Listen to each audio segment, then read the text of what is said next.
G'day, Sean, and welcome to Saved by the Bell podcast. Mate, I should call this the Ding-a-ling podcast today, Bell and Bell. Mate, could you share with everyone exactly what you do and what you did?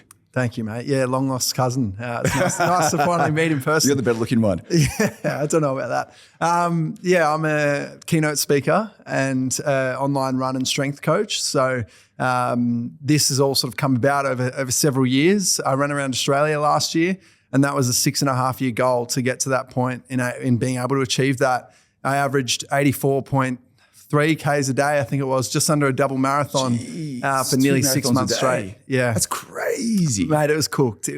I'm still recovering, but it was such an epic journey. Like my foot right now, I've got something called Freiberg's disease, which is where basically so much pounding of the tarmac. What's it called? Sorry? Freiberg's disease, it's called. So effectively what it is from so much pounding of the tarmac, there was... So much pounding? Yeah, there's so much pounding, insufficient blood supply to the bone, and it made the bone flatten rather than be round, like the head of the metatarsal bone. So I've got that and a crack in my plantar plate. So effectively the whole ball of foot is just still recovering, and we're nearly 12 months on. So yeah, it's nuts. And can you walk normally? Can walk normally. I was in a boot for about 12 weeks and that sucked. Got to the end of that and was like, I'm still in a bit of pain. What do we do? We're looking at the surgery route and decided not to go that way. Yeah, so it's just still going to be a little bit more time, but I will get back, which is awesome, mate, and can't wait to target the next one. Are you going to run around Australia again? What's the plan? Are you going to do another challenge, or you're kind of done with it? I will one day. Yeah, I haven't got anything in the pipeline. I think you put so much into that, and the reality is when you're doing a run around Australia, it's not just the running, it's the planning. I had 32 crew members, aligning and coordinating annual leave for these people to come and support me at different points of the run. You've obviously got commercial partners, sponsors of the run. Yep. You got everyone who donated. So there's a fundraising component. I supported Make-A-Wish. So it's such a big undertaking that is so much more than running. Yeah. I'm not in any major rush to get into the next one, but I'm sure there'll be something one day. Can you talk us through when you're running 82 kilometers? Yeah. What are you doing? What are you thinking? How do you entertain yourself? Because how many hours is it? Is it 12 it's about hours? 12 hours a day. Anywhere from 12 to 14. On the days I was really buckled, mate, it was closer to 14. Obviously, when I say that, that's elapsed time, total time. You're having little breaks as you go because you need to eat so much. And that's something that people are really surprised to hear and learn. But if anyone wants to look at the highlights on my Instagram, Sean Bell Runs, you can see how much I was just vomiting throughout the journey, and it was awful. Oh, really? But I think a lot of it was trying to eat 10,000 calories a day with how much I was burning. You're eating something and off you go again. And so it's one of the things I talk about as well as a keynote speaker is that any great goal can be reverse engineered, even as big as the run around Australia. That I set that goal when I was 20 years old and I had no idea how I was going to do it, but worked so hard at it for 6.5 years. And are you 26 now? I'm 27 now, yeah. But that can be reverse engineered into as little as 8Ks at a time. That's how we broke it down with the run around Oz, or 1,816 pit stops. I think the guy that broke the world record for chin-ups did 5 chin-ups every hour every minute. 5 chin-ups and then took a break, 5 chin-ups again, and that's how they broke the world record. Yeah. So you did something similar. You run 8Ks, take a break, and then do it again. Yeah, I mean, sometimes you would grab and go, but often, as I spoke about with the calories, you'd need to eat something. So you eat something and you back, and then you go again. Breaking it down like that was the only way to get through it. You asked, how did you break down every single day? I mean, 84K a day is such a mental thing that if you were to think about 84K in one hit, you are so overwhelmed and you're like, how am I going to do this? Yeah. But if you start and you're like, you know what, let's just get to sunrise, because I would always start before it was even light and finish as it's dark. They're huge days. You would focus on getting to sunrise. Then it was that next 8K and that next 8K. And before you know it, you've hit another double marathon. Can you talk us through why you decided to do it, and when you're doing the process, did you think about giving up? Yeah, it's a great question. Look, it actually goes back to 2016. So I grew up as a footballer. I love footy so much. Footy to me back then is like running is to me now. It's just everything. And devastatingly, I was playing the under-19s. I was only 18 years old and I lost one of my footy teammates. Oh, wow. To this day, they don't know why he passed away. He went to bed healthy and he didn't wake up. And at the time for something so significant to happen, it changes how you look at life. And I just remember thinking, like, if we are not promised tomorrow like that, then we need to chase our dreams. We need to chase our goals, and whatever that is, go all in. And so, as I mentioned, I was a footballer at the time, but running has always been forever instrumental in my grief. And anytime I'd feel down, or, I'd feel angry or just worked up and needing to exercise, running was my outlet. So I found myself running more and more and more in my grief of losing my mate. And all of a sudden I did a 15K fun run. And then the next year I had a crack at my first marathon. And so it just started to become something. Never did I think it would be a run around Australia. But once I got clear on, I love this running thing. I want to go further rather than faster. Let's see what's out there. Yeah. And it all just sort of came about naturally. I supported Make-A-Wish through the Run Around Australia, because for me, it was like, I'm chasing my dream. It's nothing more than that. I want to chase my dream. My goal is to run around the country. And if I can support sick kids in chasing theirs and what's most meaningful to them, then that is going to be, make my heart sing. And that's why I want to do it. So 6.5 years, I reverse engineered this goal to even get to the start line and then ultimately take it on. And mate, it was, such an epic journey. I call it chasing the dragon. You're chasing a dream and you always want more and more and more. Obviously, this is your dream to run around Australia. Yep. You've done that. What's the bigger goal now? Because for me in business, when I've hit a certain goal, I'm like, okay, this is great. I've nailed it. Obviously, I didn't raise money, but I have certain goals I want to achieve. And then I go, okay, what's next after that? You're injured right now. Is there a bigger dream down the track that you're chasing, or you're still kind of thinking about it? I think I'm still processing it and thinking about it. It's a great question, because a lot of people ask you that, like, especially to achieve such a great height so young, 27. Yeah, I thought you were in your, no offense, I thought you were a bit older because you're very mature. Yeah, thank you, mate. Yeah, no, only 27. And I think, I don't know. I mean, running, as I mentioned, is such a huge part of my life. I just want to get back to even running to commute right now. Like that's my first goal. And then when you run so far but slow, day after day after day, you crave fast running. So I want to do a fast marathon again, or maybe some fast halves as well, and just get that speed back. And then I'm fascinated by the backyard ultra format. I don't know if you know what that is. Yeah, what's that? It's 6.7 Ks on the hour every hour. So you and I could be doing the same race. And it's what I love about it is it's one of these races where usually what happens, the elite men and women, they will, if it's a point-to-point race, so you start at point A and you finish at point B, you'll see them on the start line. You're never going to see them again because they're too fast, right? But in a backyard ultra, you have to run a loop, 6.7 K on the hour. And then, so the race starts at 7 a.m., you run that 6.7 K. At 8 a.m., you run the next 6.7 K. 9 a.m., the next 6.7 K. So if you come in 40 minutes. For how long? For how many hours? Till the last person stops. Like last Gotcha. person. Okay, so you're competing against other people running 6.7 Ks every hour. Yeah. And the one surviving at the end wins. Last person standing. And the record right now around the world is 116 laps, 116 hours straight. Without sleep. Yeah, so if you come in 40 minutes, you have 20 minutes where you can eat, drink, sleep, whatever. But as soon as that hour starts again, at the top of the hour, they blow a whistle and you've got to go. Man, that can't be good for your body. Nah, it's not at all. But that fascinates me, that format, because in some ways that's like the run around Oz. You run a little bit, you have a little rest. You run a bit, you have a little rest. And I'm excited to rip into that and see how we go. So when you're running 82 Ks per day, what are you thinking? Do you go, I want to give up, I've had enough of this? Like, what keeps you going? Yeah, you have a lot of those thoughts. Of course, I think it's only normal when your body is broken. But there's a lot of things that I was thinking about when I was on the run around Australia. And it's one of the things I often share with people is a concept I call Y stacking. Everyone talks about Y stacking. So Y stacking. Everyone talks about how you're going to do that. And I was like, well, I don't know. I was 20 when I set the goal to run around Australia, but I had my why. I wanted to honor my teammate. Yeah. I had that other why that I've always dreamt of being an athlete ever since I was a kid. All I wanted to do was play AFL. I wasn't good enough to play AFL, but that athlete dream never left me.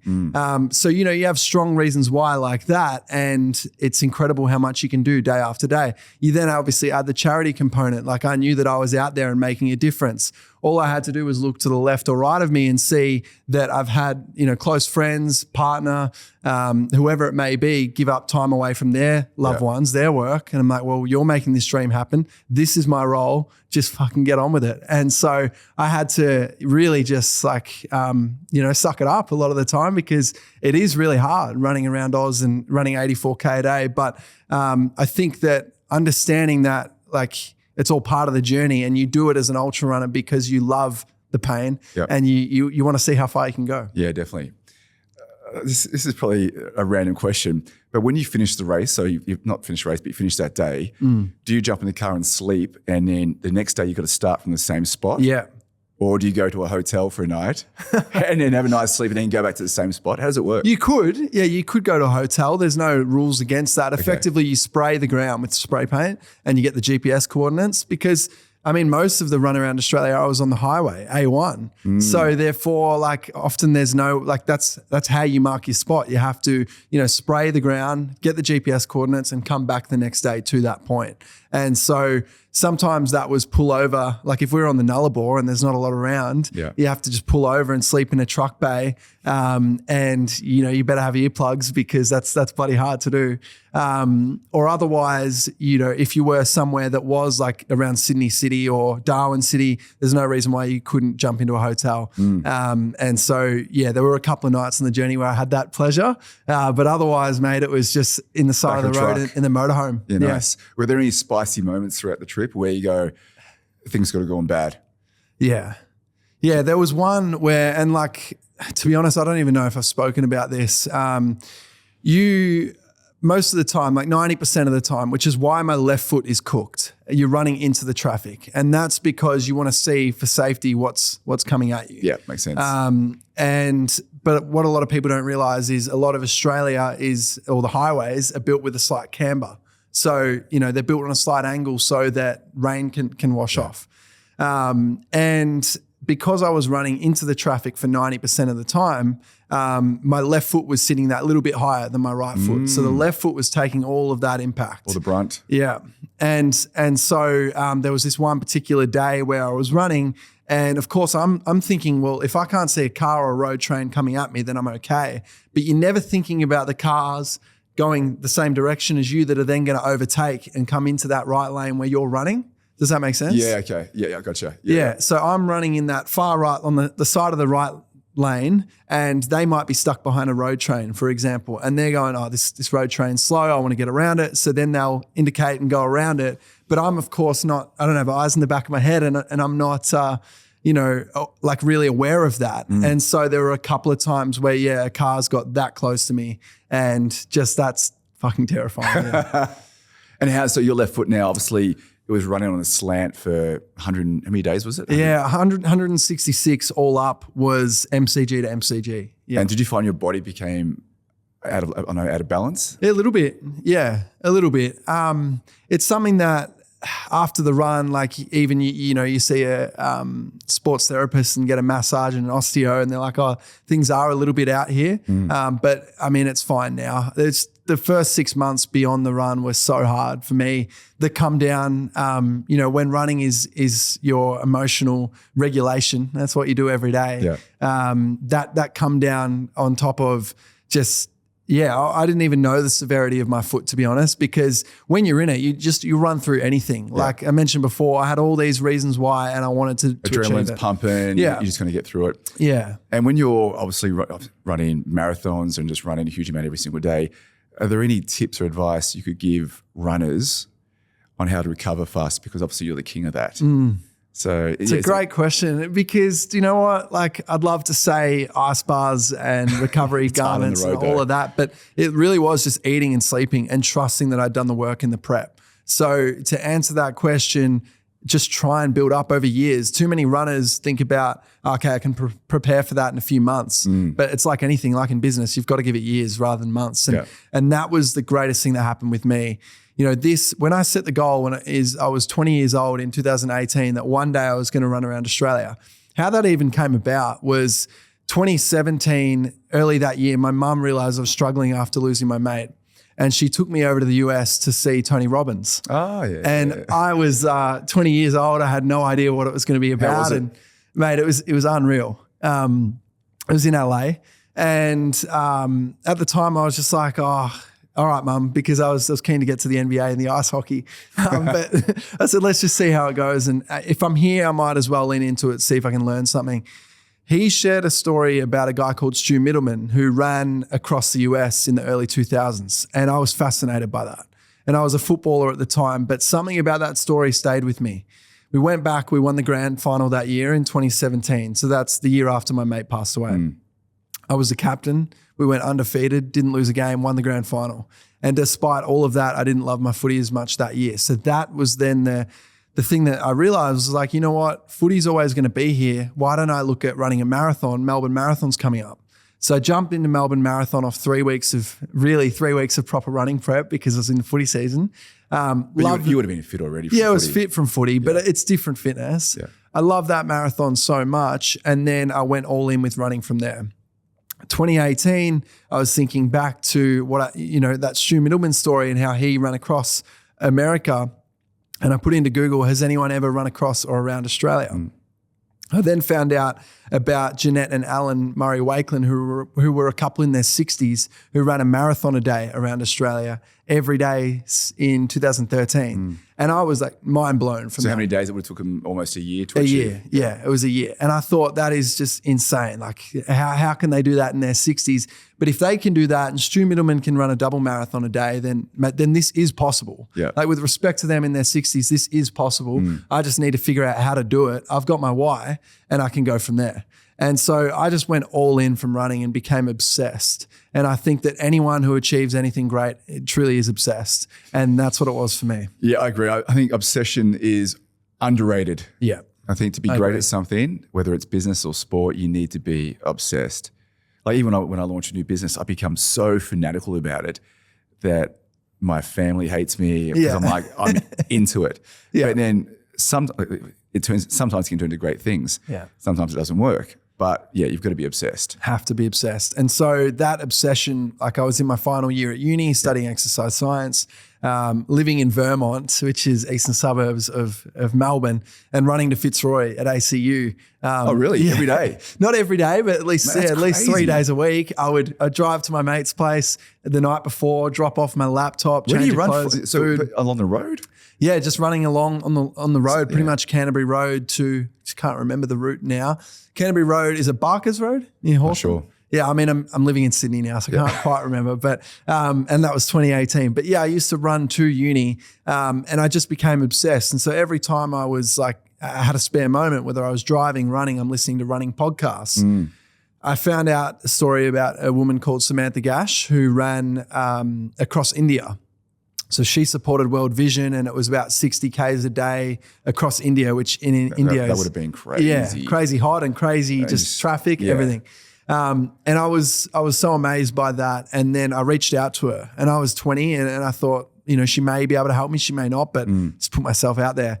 And I think so many people don't put themselves out there because they're scared they won't get the right response. But Samantha was incredible. She had a 2-hour coffee with me. She then put me on to Jace and DJ, and these two guys coached me and effectively changed my life.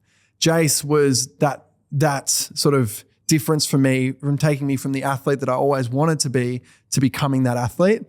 And so in September of 2018, when I met him, he said to me, you have this goal to run around Australia. When are you going to do it? Like, it's not a real goal unless you are really clear how far you're going to run per day, when you're going to do it, what's the date, all of that. What's the plan of attack? What's the plan? So we set it up for 2021. That was the plan. COVID happens. In the end, obviously couldn't run around Australia with that. But that was one of the greatest things with, not saying COVID's great, but for me, that was one of the greatest things for my goal is it couldn't happen in 2021. Yeah. It gave me 3 more years to get my body ready.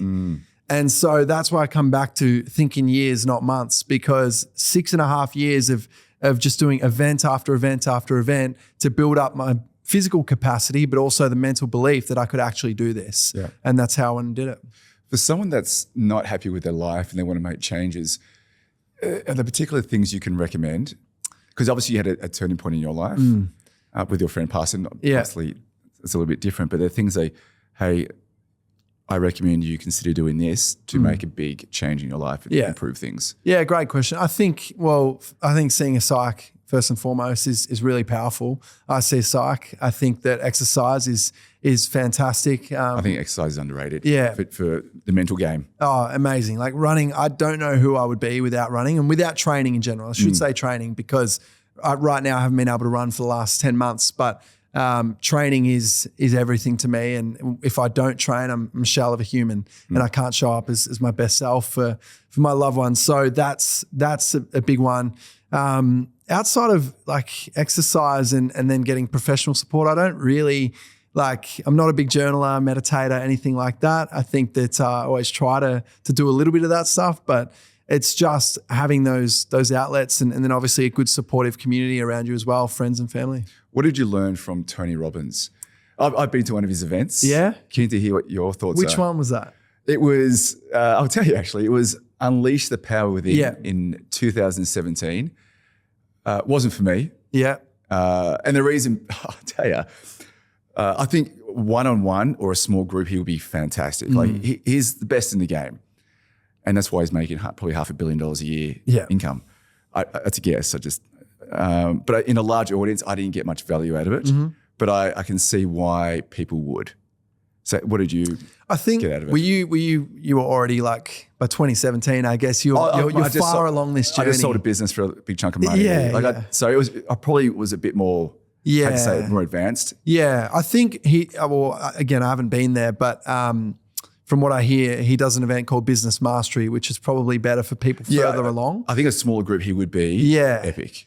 But for me, it was honestly incredible. But that's because at 20, I wasn't there yet. I mean, and it's interesting. Mate, 20, you're still a baby. Yeah, exactly. Mate, at 20, I could barely put my undies on. Yeah, exactly, mate, exactly. And I think growing up, there were some challenges at home as well. I had a parent who struggled with addiction. That is a huge driver for me to become the person that I am.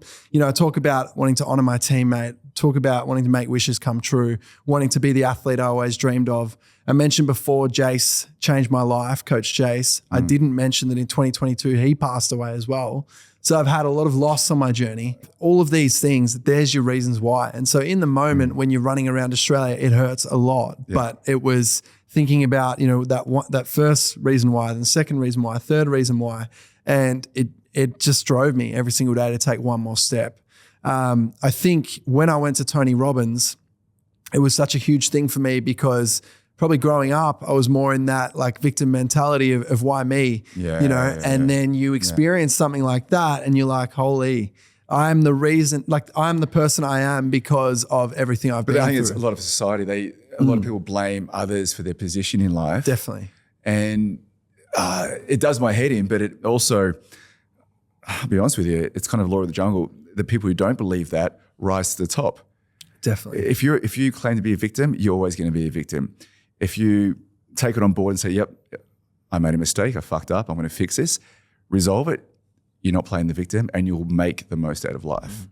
Yeah, it really does my head in when I see victim mentality. People don't take it on. And I think that it all starts with a really honest conversation with yourself. I was, would have been 16 in the under 17s and I played 16 out of 80 minutes in our grand final. So 4 20-minute quarters and I went on the ground for the last 4 minutes of each quarter. And in the moment, I hated my coach. I thought, what the fuck? This is so unfair. But I was obviously mature enough to realize, you know what, if he doesn't think I'm good enough, then I'm not good enough, get to work. Yeah. And I thought I was working hard, but then after that, I worked harder and harder and harder and I taught myself what hard work really is. And that's why, that might have happened in 2014 and I ran around Oz in 2024, but that is a huge part of the reason why I ran around Australia, because you go through something like that and you're just in that victim mentality of, well, he thinks I'm not good enough, fuck him. Yeah. But the reality is if you're not good enough, you're not good enough. You've got to work harder. And that's what I realized. And so all of these things, I was already on that path a little bit, but I think then, going to Tony Robbins, it really pushed me into that new direction. Yeah, no, Tony Robbins has his place and I do not knock him. He's great at what he does. And I think it's definitely adds a lot of value for a lot of people. Yeah, so let's just put that to bed. So what's next for you? Obviously you've done the run. Yeah. you do keynote speaking now. Yeah. And when you do keynotes, can you tell me what you talk about? Yeah. Well, on the Run Around Australia, my message or tagline, if you like, my catch cry Giddy up? is No, Giddy Up. Giddy Up, yeah. It was just like, it was my thing. It actually came from another one of my mentors and good friends. His name's Beardy. And anytime I would be like, Beardy, you want to run tomorrow? He'd just be like, Giddy Up, belly. And I loved it so much. I love saying Giddy Up. Giddy Up is the best. It's just What's your nickname? Honestly, Belly. Belly as well. Yeah, everyone calls you Belly. Yeah, normally just get Australians, everyone calls yeah, they're not very creative, Australians, are they? And I loved that Giddy Up saying, and it energized me. And I think you need something like that when you're doing something so hard. So when I was on the Run Around Australia, it was just anytime I needed to giddy up, I would tell myself Giddy Up. And it became this thing and it was mine. And so my message as a keynote speaker is giddy up and level up. And it's exactly around what we were just talking about. You know, too many people are in victim mode. They're blaming others, whether it's in business or in their own with their personal goals as well.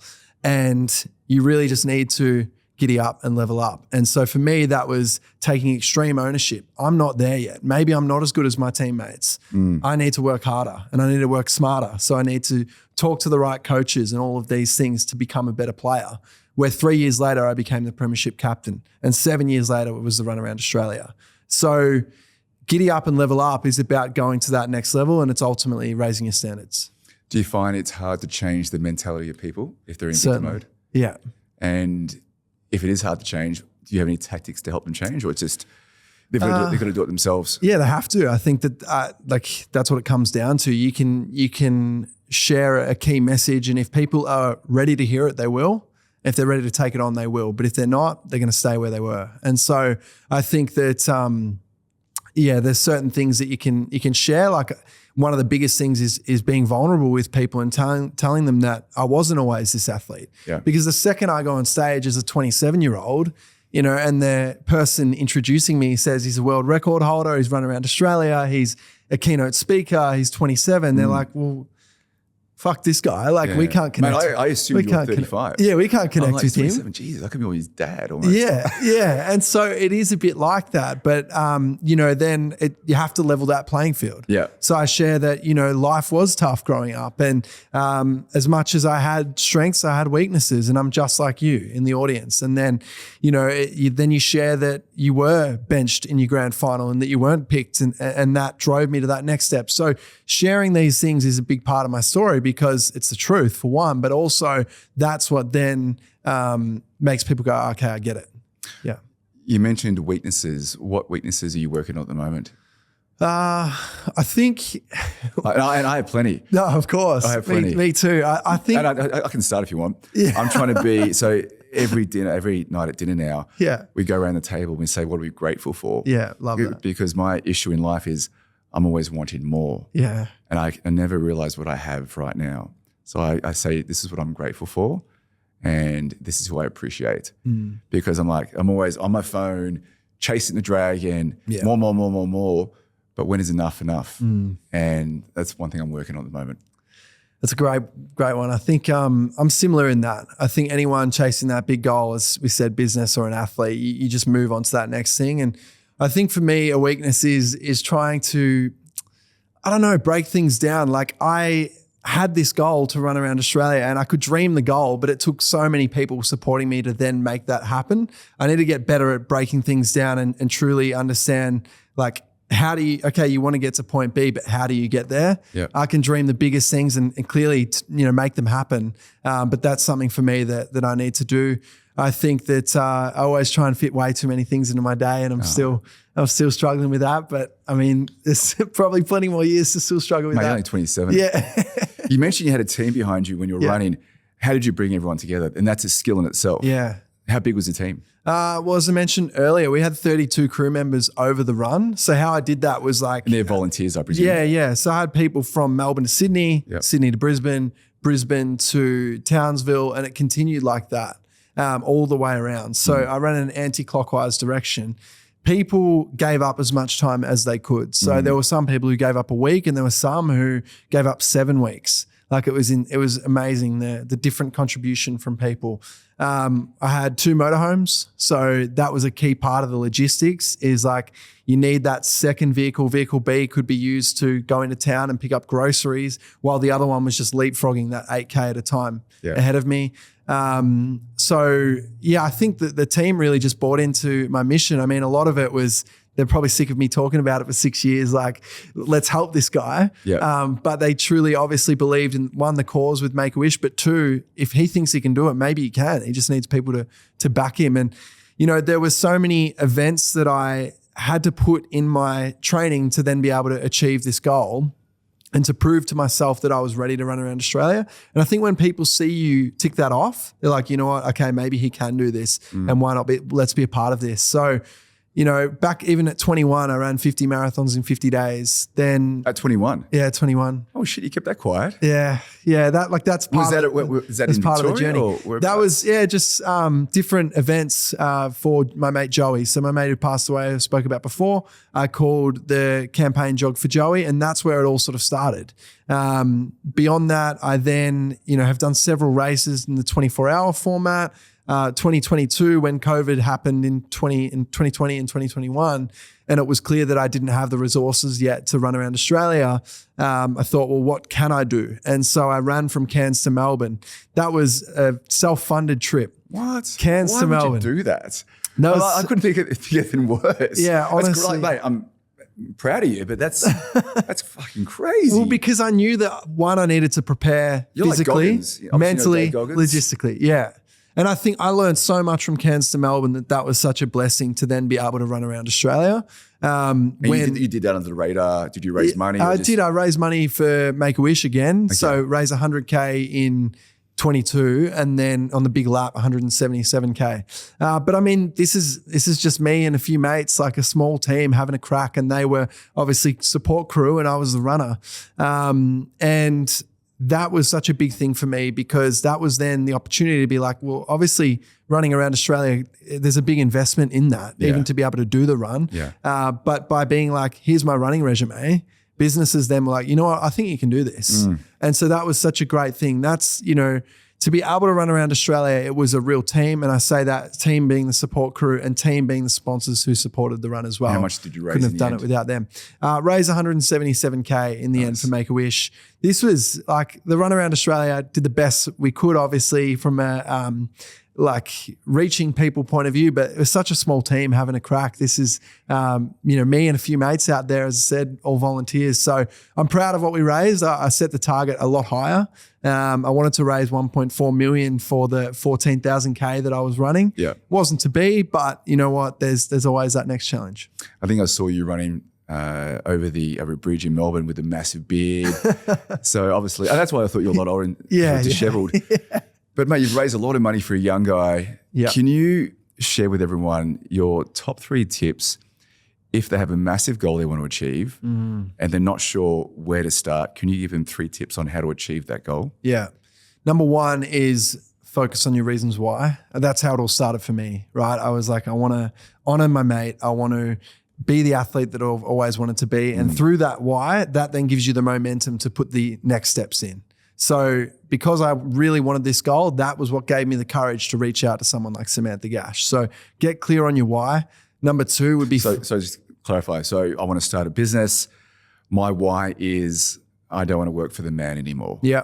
Or I want to... I would make sure that there's a stronger why than that as well. So that's the thing. How strong does the why need to be? It's got to be powerful if you want to be obsessed. Yeah. Yeah. And that's where it's like, I think that is a powerful one. Don't want to work for the man for sure. That was just, yeah. But then it's also like, the opportunities it's going to provide your family, like whatever it may be, stack those whys. And so that's what I mean. I had, even as a 21-year-old doing the 50 and 50, I had, 10, 15 reasons why. It wasn't just honor my teammate. It was all of these things that then gave me that, well, you're not stopping.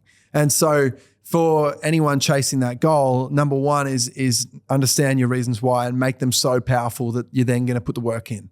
Number 2 is find mentors. I think whatever it is that you're trying to achieve, there's people who've walked the path before you.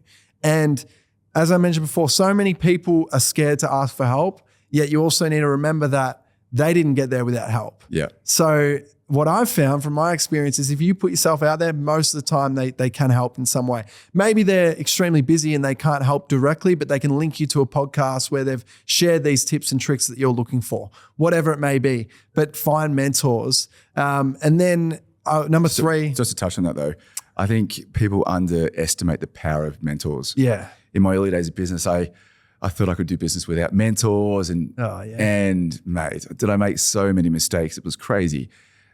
As soon as I found mentors in certain areas, I had one for doing business, one for doing property, my life completely changed. Yeah. I started making far less mistakes. I made more money. I became a better father, husband, family person. Life improved dramatically.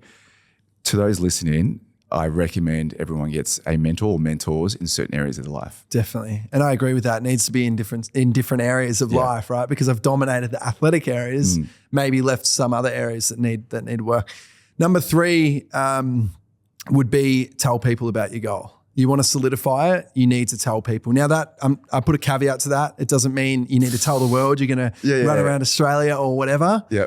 But tell those who you trust in your circle, who you love, because research shows that, and this is not made up, this is Dr. Gail Matthews, a psychology professor, found that when you write your goal down, you're 42% more likely to achieve it. When you tell just one other person, you're 78% more likely to achieve it. Why is that the case? Because you don't want to let them down? Accountability, support.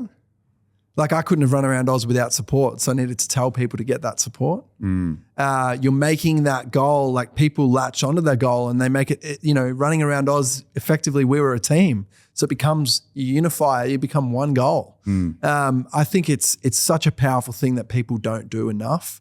And so, yeah, if that is just telling your immediate family or your partner, that's okay, but you have to tell people because then they're going to keep you accountable. You said you were going to do this. Yeah, it also couldn't backfire because if you don't do it, you look like an idiot. Yeah. But I do agree with you. If I say something to someone like, I've said it, I've got to commit to it, I'm going to do this. I think that's you're playing with fire, right? Whenever you're chasing any big goal, like you have to risk looking like an idiot. When I set the goal to run around Oz and I've come out at 20 years old and said that for the first time on social media in 2018. Oh, you said it on socials? Yeah. Oh, so you had to commit. 100%. People are like, are you serious? Like, I think at that point I'd run one marathon and was training for my first ultra. And here I am saying I'm going to run around Oz. But I just genuinely believed it because if this couple in their 60s could do it, if Stu Middleman could run across America, and if I give this goal time and I find the right mentors to help me, then why can't I do it?